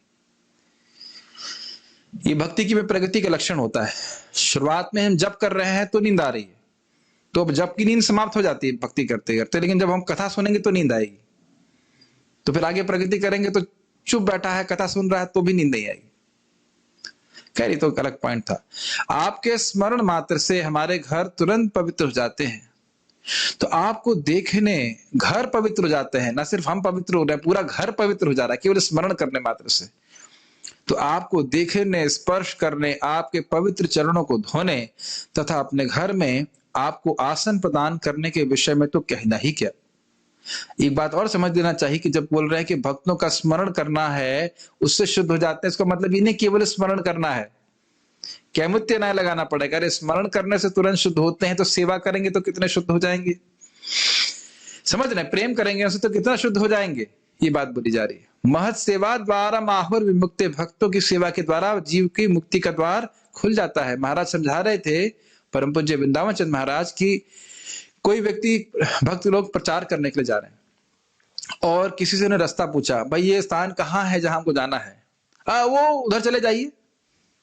तो आप कुछ नहीं गिनेंगे, लेकिन उस भक्त ने प्रचार में सहायता करी ना, भगवान उसको तुरंत नोट कर लेंगे। आप, हम लोग कुछ नहीं गिनेंगे उसने कुछ किया, लेकिन ये बहुत बड़ी सेवा उसने करी। गुरु महाराज बोल रहे थे कि आप पुस्तक वितरण कर रहे हो, अच्छी बात है। और किसी ने, विजय प्रभु आपने कभी पुस्तक वितरण किया है? नहीं किया, अच्छी बात है। तो नहीं किया आपने, आप ऑनलाइन बुक डिस्ट्रीब्यूशन में हेल्प नहीं करते हमारी, स्टिकर लगाए ना आपकी किताब। तो अगर किसी ने, हमारे आयुष प्रभु, आपने किताब वितरण किया है ना, तो जब आप किताब वितरण कर रहे हैं तो कोई अगर आपको उसके एवज में, बदले में कुछ लक्ष्मी देता है उस पुस्तक के लिए, तो आपको खुशी होती है कि नहीं? आप अच्छा लक्ष्मी फ्री में बांटते हैं किताब? भाई यहाँ पे कोई किताब वितरण नहीं किया, किताब वितरण करते हैं, 10 रुपए की किताब भी देता है परशुराम। आपको अच्छा नहीं लगता कि किसी किताब ली और आपके मन में इच्छा आता है नहीं भगवान ने कभी पढ़े नहीं, यह इसीलिए नहीं कभी होता ना, आप क्या सोचते हो, अरे वाह उसने किताब ली है, काश ये पढ़ेगा, पढ़ेगा तो जरूर अच्छा भक्त बन जाएगा, है कि नहीं? आप वहीं से आशीर्वाद देना शुरू कर देते हो, उसको वहीं से आशीर्वाद मिल गया, उसने कुछ धन दिया, आप प्रसन्न हो गए, आपने इच्छा करी कि ये भक्त बन जाए, ये भक्त ये पढ़ेगा। आपके हृदय में संकल्प आता है कि नहीं कि हाँ ये भक्त बनेगा, ये भक्त पढ़ेगा। ये बहुत बड़ा विज्ञान है, इसीलिए भक्तों को किताब वितरण करना चाहिए। अन्य लोग भी कुछ किताबें वितरण कर सकते हैं, जैसे भी हो जाए, लेकिन भक्त लोग किताब वितरण करते हैं तो उस व्यक्ति को तुरंत आशीर्वाद प्राप्त होता है। समझ स्मोकिंग करने के लिए माचिस बोल रहा था, उसको गीता में लिखा है। तो देखिए भगवत गीता तो कैसे भी कभी प्रभुपाद जी की मिल रहा है, उसमें शुद्धिकरण हो जाएगा, कोई डाउट नहीं है, लेकिन फिर भी भक्तों के हाथ से दी जाए तो बहुत अच्छा रहे। और वो भी किसी भक्त ने रखी होगी ना गीता, यहाँ रखी जाए, पढ़े कोई इस प्रकार से, तो भक्तों का सेवा करने से कितना लाभ होगा, ये बात बोल रहे हैं।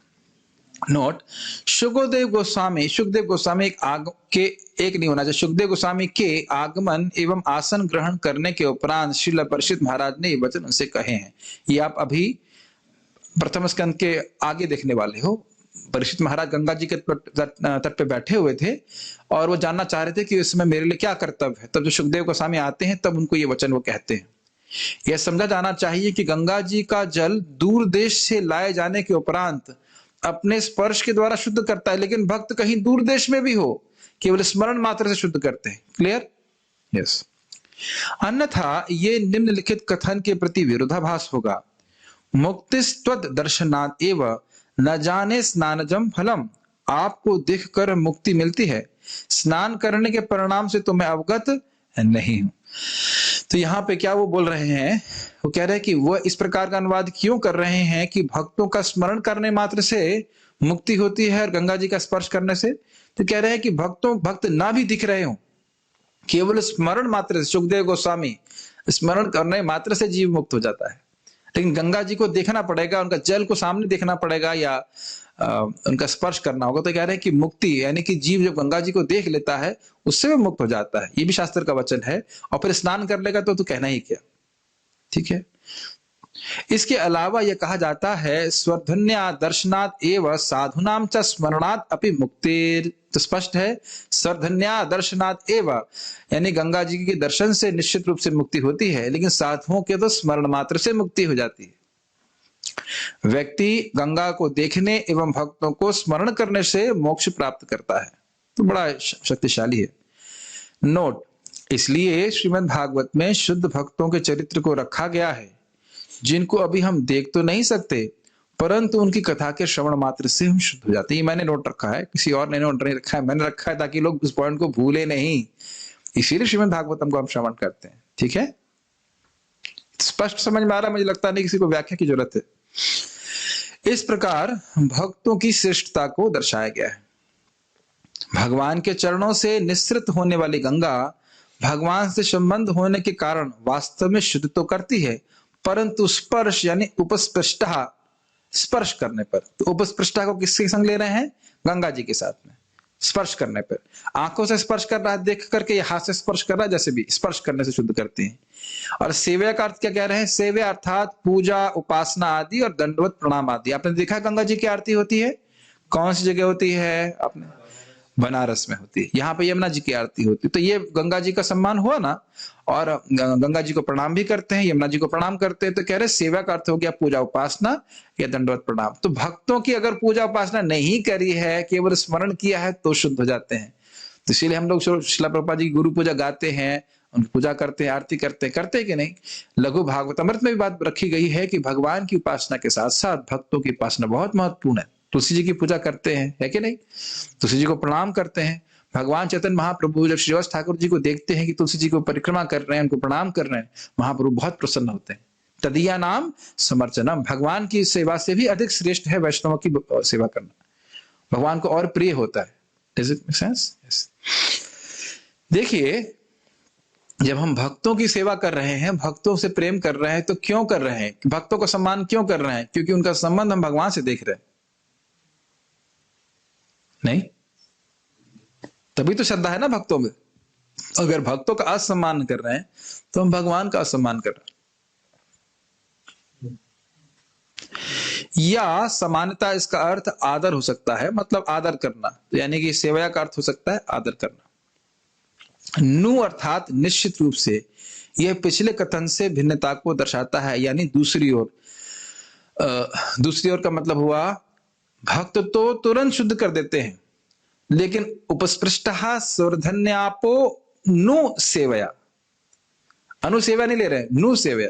नु मतलब अरे दूसरी ओर तो भक्त लोग तो तुरंत शुद्ध कर देते हैं स्मरण मात्र से, लेकिन दूसरी ओर, ऑन द अदर हैंड, दूसरी ओर गंगा जी स्पर्श करने मात्र से और या बहुत लंबे समय तक सेवा करने से ही शुद्ध करती। मुझे पता है कि कुछ कुछ बातें नई हैं क्योंकि हम पहली बार पढ़ रहे हैं। अगर आप लोग थोड़ा कर्तव्य रखें, कर्तव्य से थोड़ा सा दोबारा जाके पढ़ें, तो फिर आपको बातें जब एक बार सुन ली हैं तो उसे समझने में कोई कठिनाई नहीं होने वाली है। भगवत भक्त स्मरण मात्र से शुद्ध कर देते हैं, जबकि दूसरी ओर गंगा जी सेवा के अभ्यास के द्वारा पवित्र करती हैं। यही बात है, इसको थोड़ा और अलग अलग तरह से बोला जा रहा है। ठीक है, तात्पर्य श्रील प्रभुपाद जी का। भगवान के शुद्ध भक्त पवित्र गंगा जल से भी अधिक शक्तिमान होते हैं शुद्ध करने की दृष्टि से। मनुष्य गंगा जल के दीर्घकालीन प्रयोग से ही आध्यात्मिक लाभ पा सकता है, पवित्र हो सकता है, आगे बढ़ता है। और इसका अर्थ ये नहीं कि आध्यात्मिक लाभ प्राप्त नहीं करता है। समझना चाहिए, जब भक्तों की महिमा बता रहे हैं तो इसका अर्थ यह नहीं है कि गंगा जी के जल का सेवन नहीं करना है। अच्छा होगा कि अगर आप लोग तिलक लगाते हैं तो पवित्र जल से लगाएं, मतलब गंगा जी के जल से लगाएं।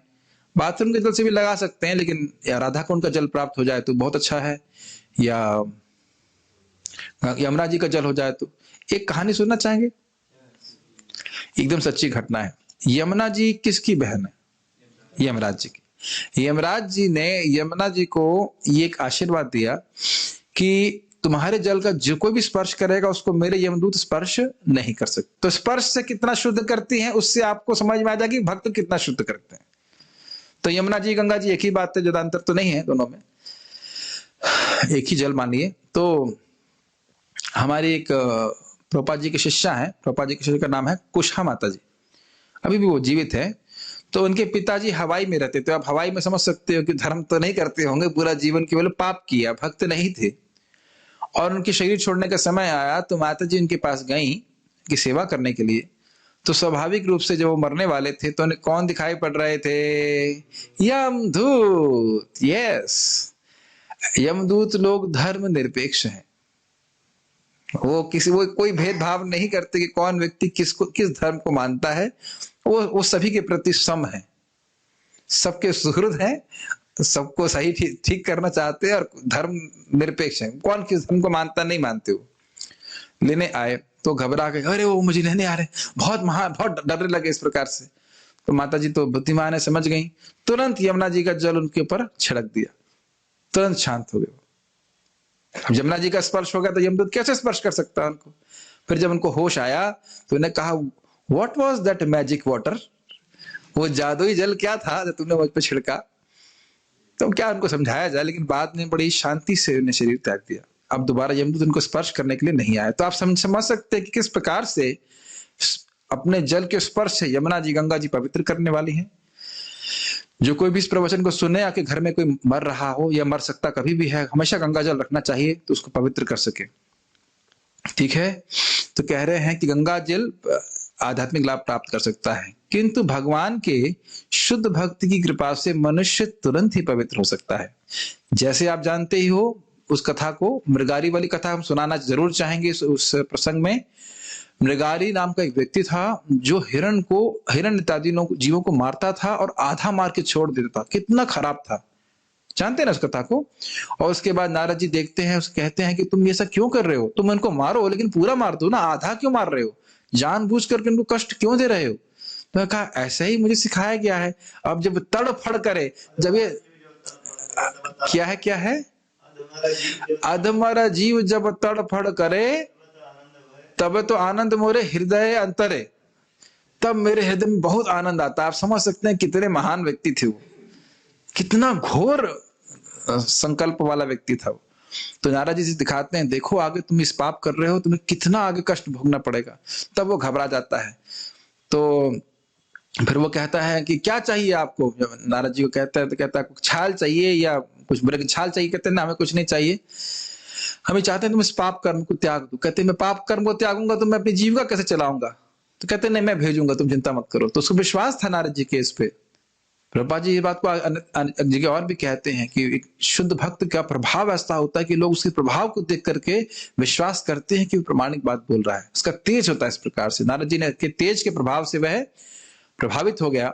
और जब नारद जी ने जितने भी उसको जंतु थे उसने मार दिए थे, उन सबको जीवित भी कर दिया और सब भाग गए। तब तो और विश्वास हो गया, भाई गुरु जी तो बड़े तेजस्वी हैं।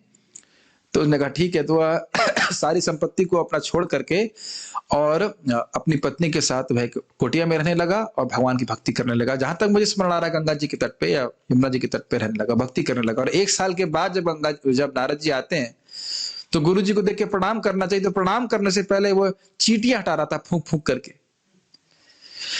तो नारद जी कहे क्या हो गया है, क्या बात है, आप प्रणाम ठीक से क्यों नहीं कर रहे हैं। तो कह रहे हैं कि नहीं, वो चींटियां मेरे सामने आ रही हैं, उनको मैं मारना नहीं चाहता। तो आप देख रहे हैं किस प्रकार से नारद जी ने परिवर्तित कर दिया। तो वहां पर्वत मुनि साथ में ही रहते हैं।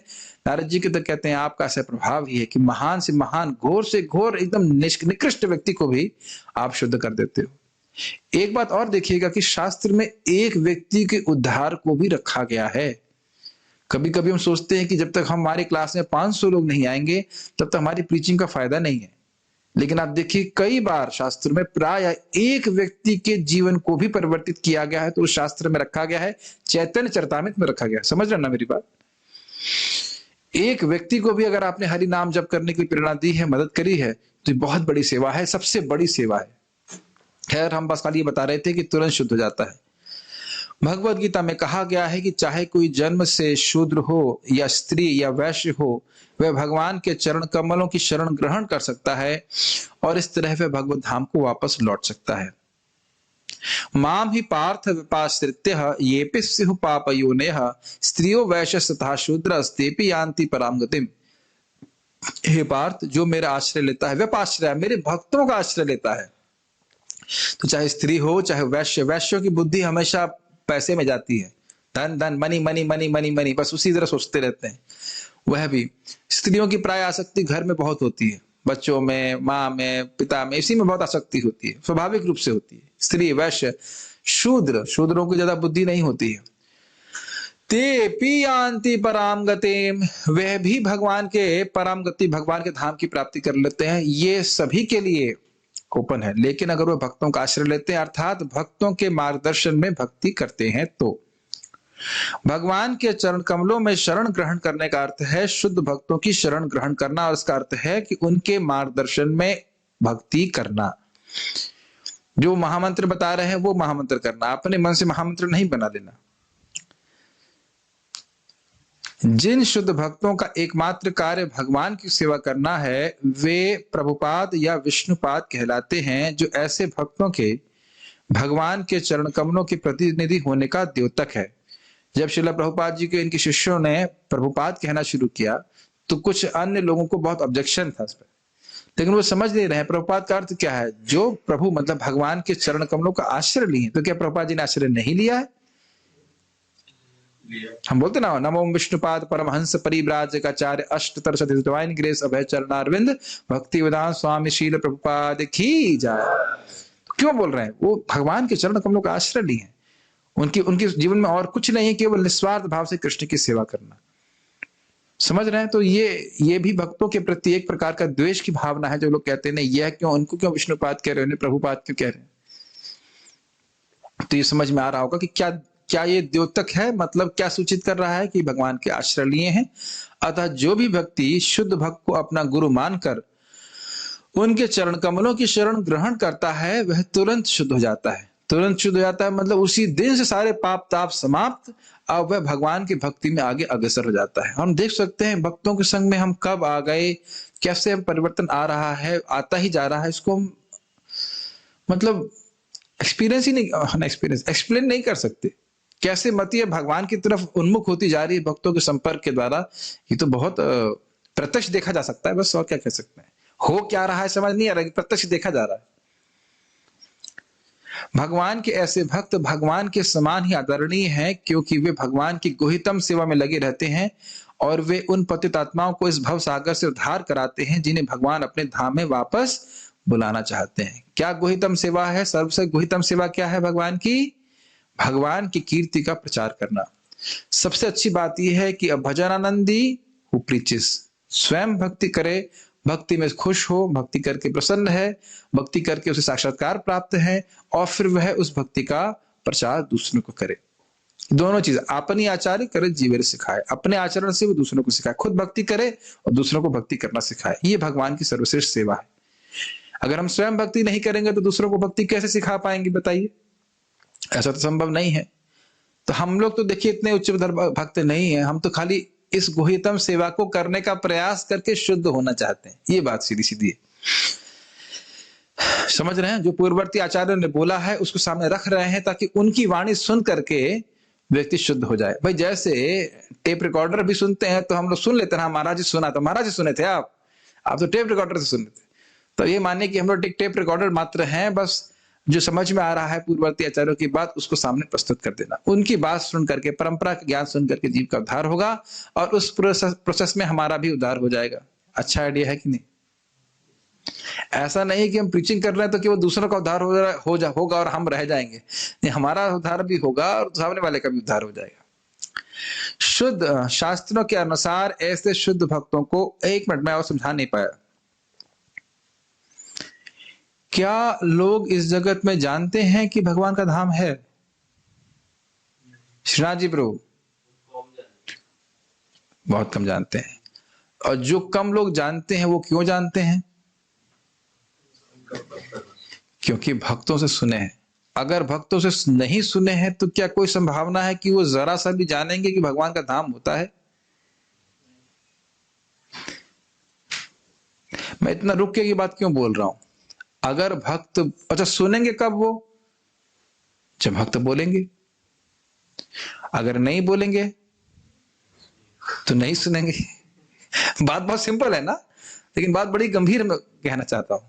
अगर भक्त नहीं बोलेंगे तो वो सुनेंगे नहीं, सुनेंगे नहीं तो जानेंगे नहीं, और जानेंगे नहीं तो कभी प्रयास ही नहीं करेंगे भगवान के पास जाने का, और प्रयास नहीं करेंगे तो फिर पहुंच जाएंगे, हाँ बिना प्रयास के यमराज के पास जरूर पहुंच जाएंगे। यस, क्योंकि वहां जाने का प्रयास तो चल ही रहा है हर जगह से। हम प्रीचिंग नहीं करें तो ऐसा मत सोचिए कलयुग भी मतलब सो गया है। कलयुग की प्रीचिंग तो चल ही रही है निरंतर। उस कलयुग की प्रीचिंग से बचाकर दो चार आत्माओं को ले लें, पकड़ लें तो ये बहुत बड़ी बात होगी। Doesn't make sense? हम लोग कल्पना भी नहीं कर सकते कि जो भगवान अनंत हैं उनकी सबसे गुह्यतम सेवा करने का हम लोगों को मौका मिल रहा है, सर्वथा अयोग्य व्यक्तियों को। ये सब स्पेशल कृपा है महाप्रभु की। इसलिए अयोग्य होने से अगर अनुभव कर रहे हैं अपने आप को अयोग्य है, तो ये मत सोचे कि योग्य होंगे तब जाके हम प्रचार करेंगे। नहीं, अयोग्य हैं और जो कुछ भी हैं, लेकिन वाणी को बस हमें दूसरों तक पहुंचाना है। और आप देखेंगे भी कैसे उनके जीवन में अद्भुत परिवर्तन आ रहा है। शुद्ध भक्त का, हाँ, शास्त्रों के अनुसार ऐसे शुद्ध भक्तों को तो उपप्रभु कहा जाता है। उपप्रभु मतलब प्रभु, मेन भगवान हो गए भगवान, और उपप्रभु मतलब हो गए सबॉर्डिनेट भगवान, सेवक भगवान कह दीजिए। शुद्ध भक्त का निष्ठावान शिष्य अपने गुरु को भगवान के तुल्य मानता है, किंतु अपने आप को भगवान के दासों का भी दास समझता है। यही शुद्ध भक्ति का मार्ग है। ये थोड़ा समझना चाहिए। गुरु भगवान नहीं है, गुरु भगवान की प्रतिनिधि है। लेकिन प्रतिनिधि का मतलब क्या हुआ? हम गुरु को प्रसन्न करेंगे तो भगवान प्रसन्न होंगे। ठीक, एकदम स्पष्ट समझ में आना चाहिए। गुरु को प्रसन्न किए बिना हम भगवान को प्रसन्न नहीं कर सकते। तो ये बहुत एकदम क्लियर रहना चाहिए बात। आप लोग कई बार सुन चुके हैं, इसलिए ज्यादा मैं रिपीट नहीं करूंगा, लेकिन बात बहुत ये निष्ठा होनी चाहिए। प्रमाणिक गुरु हैं, इनको मैं प्रसन्न करूंगा तो निश्चित रूप से भगवान प्रसन्न होंगे। अब मैं अपनी प्रसन्नता और अप्रसन्नता को छोड़ करके गुरु प्रसन्न कैसे हो इसके बारे में विचार करूं। देखिए, सबसे बड़ी प्रॉब्लम जीव की, बदजीव की यही है कि वो अपनी प्रसन्नता के बारे में सोचता है, वो कैसे सुखी हो जाए, है ना। ये हम सभी की बीमारी ही यही है, हम यही चाहते ही हैं। लेकिन हम सुखी तभी हो सकते हैं जब हम भगवान को प्रसन्न करें, और भगवान तभी प्रसन्न हो सकते हैं जब गुरु प्रसन्न हो। और गुरु कोई ऐसी बात नहीं बोलते हैं जिससे भगवान प्रसन्न ना हो, कोई जड़ बात बोलते, ऐसा नहीं करते। सबसे गुहितम सेवा क्या है, एकदम स्पष्ट प्रभुपाद बता रहे हैं ना, खोल खोल करके, भगवान की कीर्ति का प्रचार करना, ये गुरु की सेवा है। ये मैं अपने मन से नहीं बोल रहा हूं, आप श्लोक देखिएगा। ताते कृष्ण भजे करे गुरु सेवन, माया जाले छूटे पाए कृष्णेर चरण। तो वहां प्रभुपाद जी बताते हैं तात्पर्य में कि वह कृष्ण की सेवा करता है और गुरु की सेवा करता है, अन्य जीवों को भी भक्ति का मौका देने के द्वारा। तो ऐसा करता है तो स्वयं मुक्त होता चला जाता है। समझ रहे हैं? प्रभुपाद जी के चरण तो आप नहीं दबा सकते अभी ना, नहीं। अच्छा, गुरु महाराज के चरण कितना दबा सकते हैं? आपने कितने दबाए चरण? कार्तिक प्रभु, आपको दीक्षित नाम क्या है? अच्छा, अभी दीक्षा नहीं भी हुआ है तो गुरु महाराज की प्रत्यक्ष सेवा तो हमेशा नहीं मिलती ना। मैं ये नहीं कह रहा हूं कि प्रत्यक्ष सेवा मिले तो नहीं करना है, लेकिन हमेशा तो नहीं मिलती है। लेकिन शिक्षा, ये जो प्रचार का कार्य है, ये तो हमारे पास अनलिमिटेड है, अनलिमिटेड आत्माएं हैं, आप कितना भी प्रीचिंग कर सकते हो। कभी कभी भी भक्तों के बीच में भी ऐसे बात आ जाती है, तेरा जोन मेरा जोन, ये वो। अरे भाई, इतना बड़ा जोन है, इतने सारे लोग, कम पड़ गए हैं लोग प्रीचिंग करने के लिए। कितना विशाल हमारे पास स्कोप है प्रीचिंग करने के लिए, कितने सारे लोग हैं, हम उनकी सेवा, उनको हम भगवान की भक्ति में ला सकते हैं, एटलीस्ट प्रयास कर सकते हैं। अब बने नहीं बने भगवान की इच्छा, ठीक है। तो ये बात। दूसरा, भक्त कभी नहीं सोचता है कि वह गुरु है। जो प्रामाणिक गुरु है वो कभी नहीं सोचते कि वो स्वयं गुरु है। वो तो केवल अपने आप को भगवान के दासों का दास ही मानते हैं। श्रील भक्ति सिद्धांत ठाकुर जी को कि कितने सारे शिष्य थे, और जब भी कोई उनको प्रणाम करता वह स्वयं प्रणाम करते और कहते कि मैं दासों में दास हूं। अभी तो कहते कि जो गुरु अपने को गुरु मान रहा है वह गुरु नहीं, गुरु है मतलब गाय है। गुरु, समझिए मेरे बात, जो प्रामाणिक गुरु वो हमेशा अपने आप को सेवक मानते हैं कि मैं एक भगवान की सेवा कर रहा हूं, इस जीव को भगवान की तरफ लाने का प्रयास कर रहा हूं। बाहर के, लेकिन शिष्य का भाव क्या होना चाहिए? नहीं, ये भगवान के प्रतिनिधि हैं। तो इस प्रकार से है, ये इस प्रकार के शुद्ध भक्त होते हैं। और अगर हम लोग इस प्रकार से आश्रय लेते हैं तो निश्चित रूप से हम शुद्ध हो जाएंगे। उम्मीद है कि आप लोग कुछ लोग समझ में आया होगा। तो ये श्लोक के द्वारा हम भगवान की महिमा समझ रहे हैं कि किस प्रकार से भगवान के भक्त भगवान का आश्रय लेकर के तुरंत ही जीवों को पवित्र करने वाले हो जाते हैं, और गंगा जी का जल बहुत लंबे समय के बाद शुद्ध करता है। तो भगवान कितने महान है, ये बात हम श्लोक से सीख रहे हैं। प्रश्न कुछ मैं देख लेता हूं। ओ हाँ, कह रहे हैं कि मेरा नाम और इस्कॉन नहीं दिखाई पड़ रहा है। चलिए लास्ट में दिखा देता हूं। अब दिख रहा है ना? ठीक है। वैसे जो लोग देख रहे होंगे समझ ही रहे होंगे कि मैं ही क्लास दे रहा हूं, लेकिन याद नहीं रहा क्लास का उत्साह देते समय। कुत्ते की कहानी सुना दी, बोल दिया।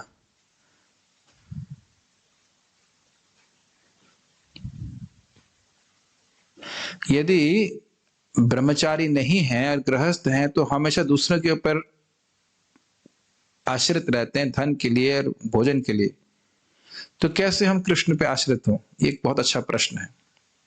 देखिए, हमको समझना होगा कि कोई वस्तु या व्यक्ति हमें कुछ दे रहा है तो वो दे जरूर रहा है, लेकिन वो वस्तु है किसकी? भगवान की। एकदम हल्के से बोलना था, किसी को सुनाई नहीं पड़े। भगवान की। भगवान की, जोर से बोलना चाहिए। कोई अपने जेब से दे रहा है, अपने देह से निकाल के दे रहा है? बताइए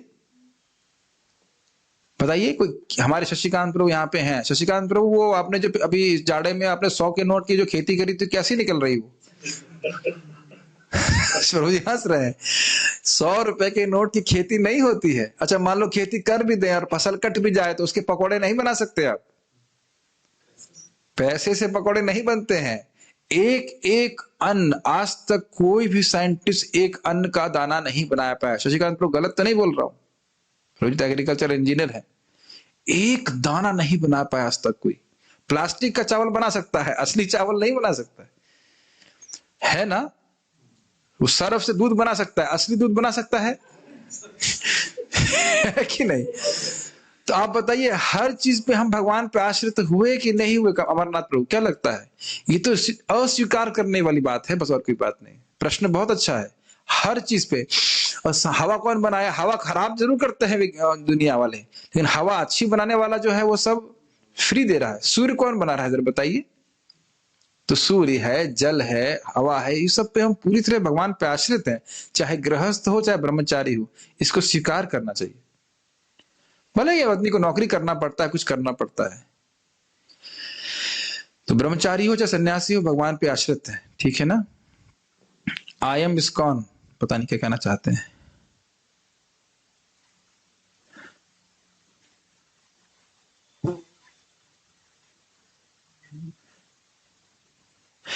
इस्कॉन में चरण स्पर्श करना ये एक अभ्यास नहीं है, लेकिन जहां तक मैंने सुना है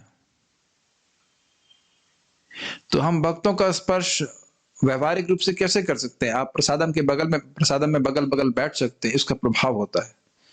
आप लोगों को ऐसा अनुभव होगा ही कि जब हम प्रसादम हॉल में बैठ के प्रसाद पाते हैं, अगर वहां कोई झगड़ा नहीं हो रहा हो तो प्रसाद पाने में बहुत उल्लास होता है, बहुत उत्साह होता है।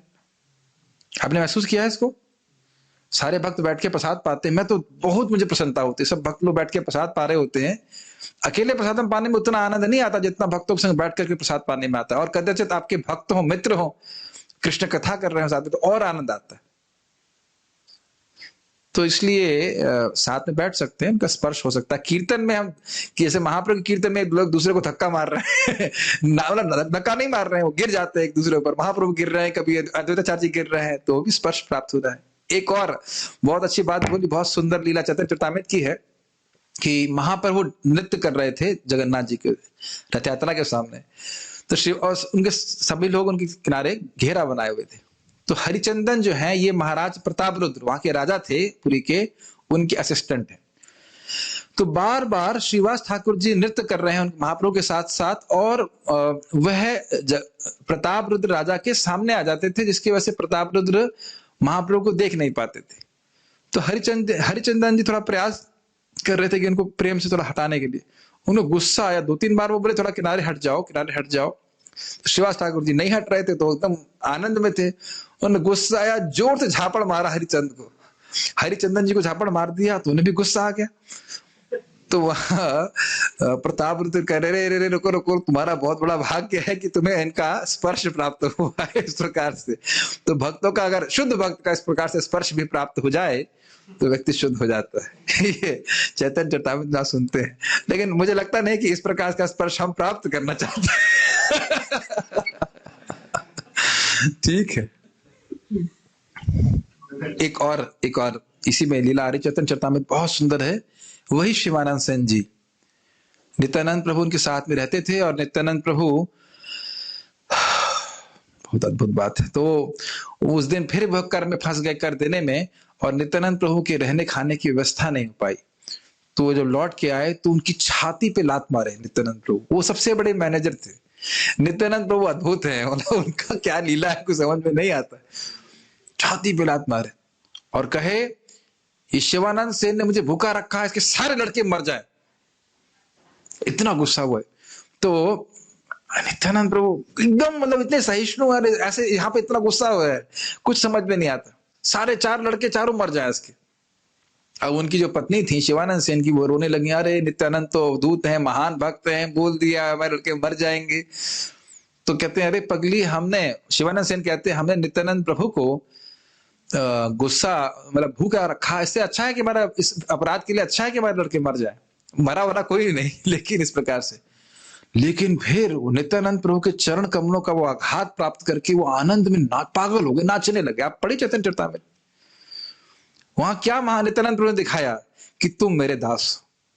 ये शिवानंद सेन को स्वीकार, मतलब उन्हें स्वीकार कर लिया, वो समझ गए। आज नित्यानंद प्रभु जगत को दिखाना चाहते थे कि शिवानंद सेन सारे वैष्णवों की सेवा कर रहे हैं, ये मेरे दास हैं, इसीलिए तो इस प्रकार का आघात किया। बाहर रूप से लग रहा है कि उनका सम्मान कर रहे हैं। नित्यानंद प्रभु अद्भुत है। जितने भी चैतन्य भागवत में वर्णन है कि अपने जब महाप्रभु ने कहा नित्यानंद तुम जब एक मुनि की तरह चुप बैठे रहोगे तो जीवों का उद्धार कैसे होगा, तो नित्यानंद प्रभु ने पहले अपने पार्षदों को गोपियों का प्रेम दिया, पागल हो गए, वो पागल हो गए, शब्द लिखे पागल हो गए, वो बिल्कुल literally mad in love of God. तो सारे प्रकार के प्रेम जो रस आप सोचते हो वह नित्यानंद प्रभु से प्राप्त हो सकते हैं। तो शिवानंद सेन के चरणों पे आघात प्राप्त हुआ होगा, उससे क्या उनको कृपा मिली होगी, उसकी कल्पना नहीं कर सकते। तो ये आप देख सकते हैं कि ऐसा स्पर्श अगर नित्यानंद प्रभु के चरण कमल का किसी को प्राप्त हो जाए, जे छाया जगत जुड़ाए नीताई पद कमल कोटि चंद्र सुशीतल, जे छाए जगत जुड़ाए, जे छाए जगत जुड़ाए। बहुत सुंदर भजन नरोत्तम दास ठाकुर जी ने लिखा है कि नित्यानंद प्रभु के चरण कमल कोटि चंद्र सुशीतल, करोड़ों करोड़ों चंद्रमा की शीतलता से भी अधिक शीतल है, जो हृदय में जलन हमारी लगी रहती है वासनाओं की, एकदम ठंडा करने वाली है। एक जीव की नहीं, पूरे संसार के वासनाओं को ठंडा करने वाली है। तो ऐसा उनका स्पर्श प्राप्त हो जाए तो हम लोग कृतार्थ हो जाएंगे। वही नित्यानंद प्रभु के प्रतिनिधि हैं गुरु यहाँ पे इस जगत में। सस्य खाए कुकुर कृष्ण कहे बार बार, देखिए लोके रे मने हैल चमत्कार। यही महाप्रभु उस कुकुर को, कुत्ते को बोले कि आप तो बहुत पढ़ते हो मिलन, वेरी गुड। कुत्ते को बोले कि तुम कृष्ण कृष्ण कहो, ठीक है। We see so many examples of those who have no change in heart even if they approach or met such okay. अच्छा प्रश्न है, मुझे लग रहा था ये प्रश्न आ सकता है कि हम देख रहे हैं बहुत सारे लोग शुद्ध भक्तों के पास आते हैं लेकिन उनके जीवन में कोई खास परिवर्तन नहीं होता। या आप केवल अपने टाइम फ्रेम में देख रहे हैं, इसको उदाहरण समझिए। हाँ, ये बात सत्य है कि अगर कोई शुद्ध भक्तों के पास सही मनोभावना से, नम्र भावना से, सेवा की भावना से आता है तो जल्दी शुद्ध होता है, और अगर अपराध की भावना से आता है तो अधिक समय लगता है। जैसे आप प्रसिद्ध एग्जाम्पल है मणिग्रीव और नलकुबर का। वो नारद जी के सामने निर्वस्त्र अवस्था में आए, ये भक्तों के सामने आने का तरीका नहीं है। लीला जानते ही उसको, और वो सोच भी रहे थे इस साधु को यहाँ आने की क्या जरूरत है, हम यहाँ भोग कर रहे हैं अप्सराओं के साथ, इसको यहाँ पे आने की क्या जरूरत है, ऐसा उनके मन में भाव था, क्यों आए यहाँ पे ऐसे करके। तो ये नारद जी के प्रति अपराध कर रहा है, इस कारण से 36,000 साल लगे। लेकिन वही नारद जी के सामने जब ध्रुव महाराज आए तो 6 महीने में भगवान को प्राप्त कर लिए। यही आप देखने वाले हो, यही नारद जी पिछले जन्म में दासी पुत्र से बड़ी विनम्र भावना से भक्ति वेदांतों का संग किया, 4 महीने में कृष्ण प्रेम प्राप्त और एक ही जीवन में भगवान के धाम की प्राप्ति हो गई, शुद्ध भक्त हो गए। तो अगर थोड़ा अपराध करेगा, अपराध कर रहा है तो थोड़ा अधिक समय लगेगा, स्वाभाविक सी बात है। यही भगवान, ये तो हर चीज भक्ति के हर नियम पे लागू होता है। लेकिन अगर अपराध नहीं कर रहा है, सेवा की भावना है, तो वह तुरंत शुद्ध होने वाला होता है। ठीक है। कोई शुद्ध भक्त के पास जाता है तो वह तुरंत पवित्र करते हैं। तुरंत पवित्र से यहाँ क्या तात्पर्य? तुरंत का मतलब तुरंत तुरंत का मतलब तुरंत, जैसे आप नलकूबर और मणिकर को देख लीजिए, सारे पाप तुरंत नष्ट हो गए कि नहीं हो गए? पेड़ बन गए सीधे कहां पे? ब्रज में, गोकुल ब्रज में तुरंत नष्ट हुआ कि नहीं हुआ? क्या दिक्कत?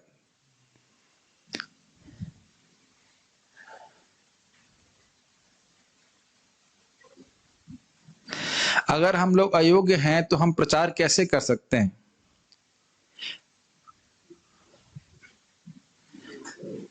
देखिए, हम लोग अयोग्य हैं, लेकिन हम इंफॉर्मेशन गलत नहीं दे रहे। कृष्ण भगवान हैं, इसमें तो हमारी कोई दिक्कत नहीं है। हम कि योग्य हैं कि अयोग्य हैं, इसमें तो कोई दिक्कत नहीं है। अपने अगर अयोग्य हैं, ये तो भक्त हमेशा अपने को अयोग्य मानता ही है, सीधी सीधी बात है। जैसे अभी मैं कल ही आज पढ़ रहा था, कल पढ़ रहा था कि शिव जी कहते हैं भगवान को तो भक्त जानते हैं। सुखदेव गोस्वामी, प्रहलाद, हाँ, लघु भागवतमृत पढ़ रहा था कि शिव जी कह रहे हैं कि भगवान को तो प्रहलाद आदि भक्त जानते हैं। मतलब मैं नहीं हूं भक्त, मैं नहीं जानता हूं, भगवान प्रहलाद जी जानते हैं, प्रहलाद इत्यादि जानते हैं, मैं नहीं जानता हूं। तो शिव जी भक्त नहीं है। जितना हम भक्ति में आगे बढ़ेंगे उतना ही अपने हृदय में अयोग्यता अनुभव करेंगे। तो अगर हम इतना तो कर ही सकते हैं कि chant Hare Krishna and spread Hare Krishna. दूसरा इतना तो कर सकते हैं कि मान लो हम स्वयं प्रचार नहीं कर पा रहे हैं, अगर बिल्कुल अपने को योग्य मान रहे हैं, तो फिर कम से कम मदद कर सकते हैं जहां प्रचार हो। बहुत सारे तरीके हो सकते हैं, और प्रचार करने के द्वारा ही योग्यता प्राप्त भी होती है। जिंदगी भर अगर यही सोचते रहेंगे कि हम भगवान के बारे में कुछ प्रचार कर ही नहीं सकते, कुछ बोल ही नहीं सकते, तो जिंदगी में बोल भी नहीं पाएंगे। तो हम अपने शुद्धिकरण के लिए, हम अयोग्य हैं, मैं मान रहा हूं, हम सब मान रहे हैं, लेकिन अपने शुद्धिकरण के लिए हम ये प्रीचिंग कर रहे हैं। ध्यान देना होगा कि मध्यम अधिकारी मतलब उसकी साधना है कि वह प्रीचिंग करता है, भगवान से प्रेम करता है, भक्तों से मैत्री करता है, जो लोग मासूम है, बालिश, उनको प्रीचिंग करता है, और जो अभक्त हैं, उन जो अभक्त से मेरा मतलब है जो द्वेषी हैं, उनकी उपेक्षा करता है। तो इस स्तर पे आने में तो कोई कठिनाई नहीं है। क्या गीता देने में कोई दिक्कत है किसी को? हाँ, प्रभुपाद जी ने अपने कुछ शिष्यों को, सारे शिष्यों को नहीं, कुछ शिष्यों को निकाल दिया था, क्योंकि प्रभुपाद को भगवान बोलने लगे थे। ये गलत, ये सही बात है। ये आप लीलामृत में पढ़ते हो, तो गुरु जी कभी भगवान नहीं है, इसके पीछे समझना चाहिए। आज मेरे गुरु जी भगवान है, और जब मैं गुरु बन जाऊंगा तो मैं भगवान बन जाऊंगा, तो ये मायावाद है। इसलिए अच्छा, क्या भक्ति का उनकी वाणी से भी कर सकते हैं? क्या, पता नहीं क्या कहना चाहते हैं, मैं समझ नहीं पाया। चैतन्य चरितामृत बहुत सुंदर है। क्या हम तुम्हारा कल इसको पढ़ने वाले हैं? आप कल क्या आज ही पढ़ सकते हैं? मैं नहीं पढ़ाऊंगा कल। मैं गीता पढ़ाऊंगा अभी। मैं जो पढ़ाना चाहता हूँ उसके लिए तैयारी चल रही है अभी। शिक्षा अष्टकम पढ़ाना चाहता हूँ, उसको भी थोड़ा सा हम लोग कुछ भक्त तैयार कर रहे हैं, उसके नोट्स वगैरह। तो जब वो रेडी होगा तो हम उसको पढ़ाएंगे। ठीक है, हम लोग पारायण करते हैं। कुछ और प्रश्न है?